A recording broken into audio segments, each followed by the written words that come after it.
Hello దోస్తులు, నమస్తే అందరికీ. నేనైతే ఒక చిన్న ముచ్చట చెప్తా. 7-8 ఏళ్ల కింద జియో కంపెనీ అంబానీ గారు కదా, ఆయన ఫ్రీ సిమ్ ఫ్రీ నెట్వర్క్ అని 3 నెలలు ఫ్రీ అని పెట్టిండు. 3 నెలలల్లో మన జనాలు ఎగేసుకొని ఫ్రీ అనగానే పోయి మొత్తం తెచ్చుకోరు. ఇక 4వ నెలల నుంచి మన వాళ్ళకి చిన్నగా మేకులు దించడం స్టార్ట్ చేసిండు జియో కంపెనీ.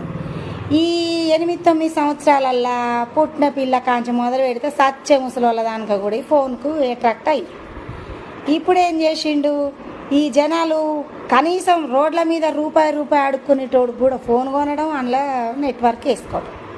మనకు అడుక్కునేట దగ్గర నుంచి కూడా నెల 400-300 జియో కంపెనీ వాళ్ళకి కడుతున్నాను నెట్వర్క్కి. ఇక ఆ డబ్బులన్నీ తీసుకుపోయి మనోడు ఇక కొడుకుకి 1000 కోట్లు ఖర్చు పెట్టి ఇక పెళ్ళి చేస్తాడు. మనకాడ అడుక్కునేటోళ్ళ దగ్గర నుంచి కూడా తీసుకుపోయి.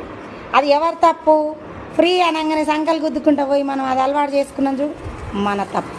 బిజినెస్ తెలివితోటి ఎన్నో ఉపాయాలు ఆలోచించి మన మీద ఇట్లా ఎర్రేస్తారు. మనం ఎర్రి గొర్రెలేం కదా, సంకలు గుద్దుకుంటూ పోతాం. గవర్నమెంట్లో కూడా అంతే. మనకు ఉచితాలకు ఎలా అట్రాక్ట్ అయితే ఇక మన పిల్లల తరాలు మొత్తానికి మన పిల్లల తరాలకు ఇక మొయ్యలేని గుట్ట తయారు చేసి పెట్టినట్టే మనం. ఇది నిజమో కాదో చెప్పు.